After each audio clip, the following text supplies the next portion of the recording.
let's break down the fixture because I think there is a lot to talk about regarding the whole ordeal of it. Now, first of all, of course, 24-round season, there will be 9 rounds that have buys. So that means there's only going to be 15 rounds. That's over a quarter of the season that will have a team missing at least 1 or 2 throughout a round. So I think that's very disappointing. I wish they kind of cleared out the buy rounds, but I guess that's just going to stick around in the AFL. It's going to get even more as we get Tasmania involved in the game as well. So at the moment, there's going to be 9 rounds that will have buys in them. Looking at the teams who are going to be having primetime games, at least in the first 15 rounds, this includes Thursday and Friday night games. So in 2026, we have 8 games for the Crows, the Cats, and the Hawks, 7 games for Carlton and the Bulldogs, 6 games for the Magpies and the Dockers, 5 for the Swans, 4 for the Gold Coast, 3 for the Lions, the Power, and the Tigers, 2 for the Bombers, Giants, and the Saints, 1 game for the Demons and the Kangas,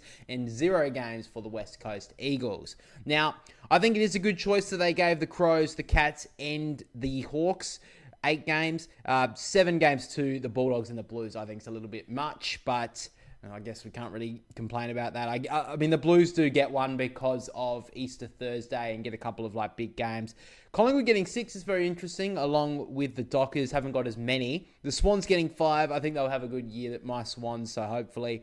Good to see the Suns getting a couple more, but it is absolutely criminal that all those teams that I've mentioned have got more blockbuster games, Thursday and Friday night games, than the Lions. That is absolutely ridiculous. They just went back to back. We'll get to the Lions about gather round in a minute too, but ridiculous that they have only got 3 blockbuster games, and one of them is a Easter Thursday game, I believe. So that's diabolical that they have not got more than that, but they have been absolutely shafted in some fixture decisions this campaign anyway. The fact that they've got the same as the Power and the Tigers, that's unbelievable. 2 teams that missed the finals. But anyway, now looking at teams who everyone plays twice, I'll put a little graphic on the screen right now to show you guys which teams play each other twice. But the main consensus, looking at the difficulty rating, this is according to Zero Hanger, is that Geelong have the hardest draw in 2026.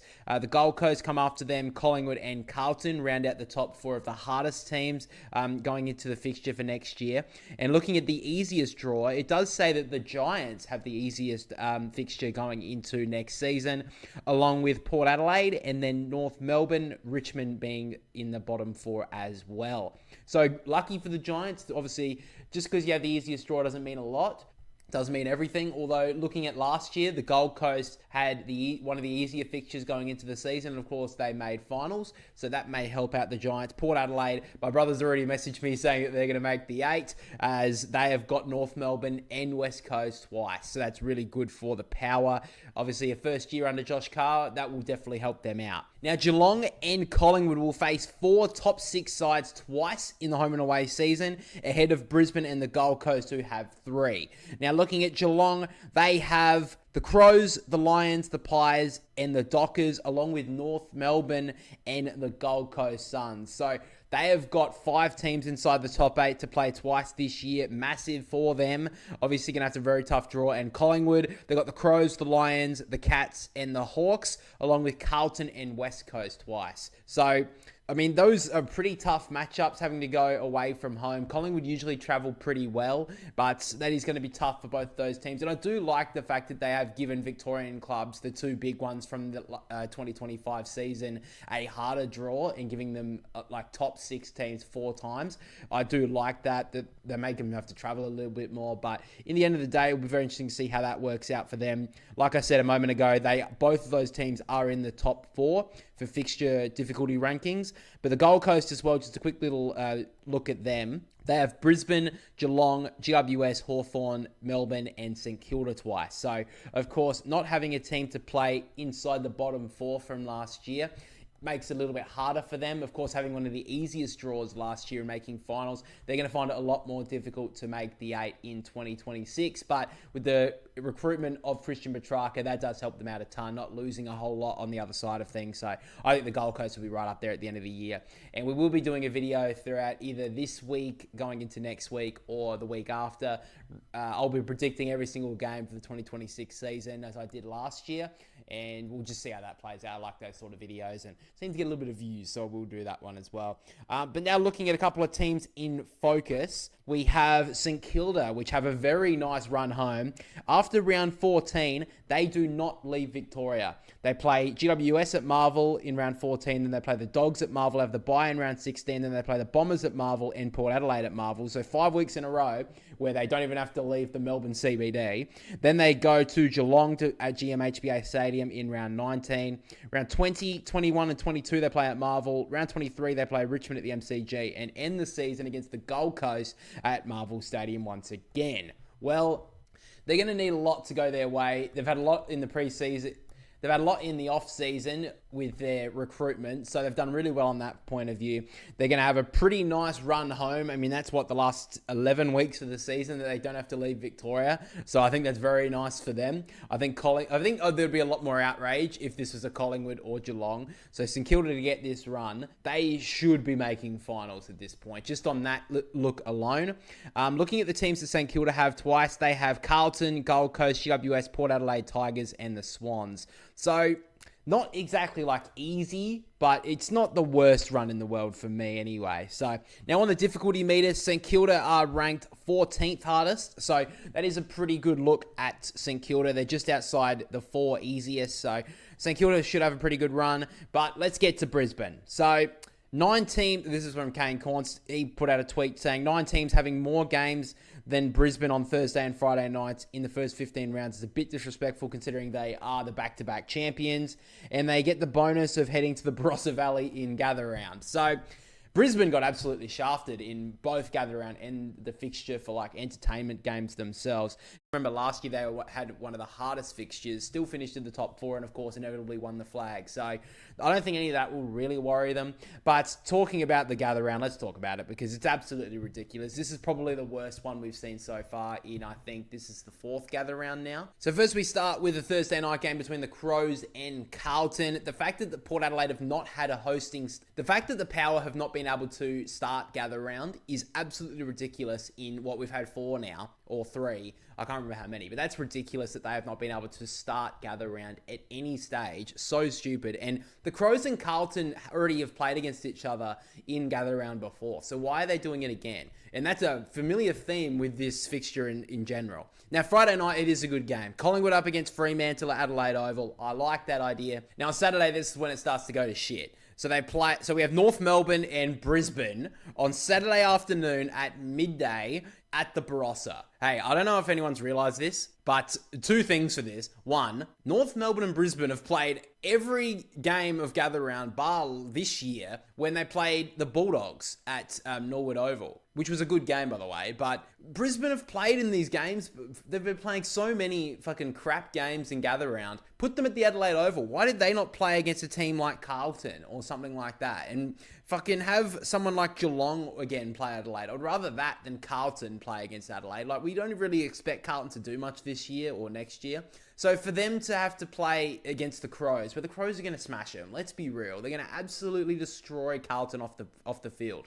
So it's just unbelievable. That's what the fixture comes up with there. So, and then it goes Essendon v Melbourne, 12:45 Adelaide Oval. I don't know if anyone realised this, but both of those teams are one of the most boring sides to watch in 2025, and both of them aren't really expected to do much this year. Yes, people are like saying, oh, maybe both of them will rise, but let's be real. They're not going to be like contenders for the flag. So why are those 2 at Adelaide Oval? Yes, Essendon boast a big crowd numbers, but Melbourne don't. So why are the next game, for example, Sydney v the Gold Coast at Norwood Oval? Because Sydney boasts a very handsome crowd every single game. So why can't Essendon go down to Norwood and Melbourne go there as well? I just don't see the reasoning for that. Now, I understand that the Gold Coast have to be at Norwood, really, because they're an expansion team and they don't get much crowd. I get that. But still, I still think that this could have been done a lot better. Now, on Saturday night, it's a pretty decent game. You've got Hawthorn up against the Western Bulldogs at Adelaide Oval. I don't mind that game. I think that's okay.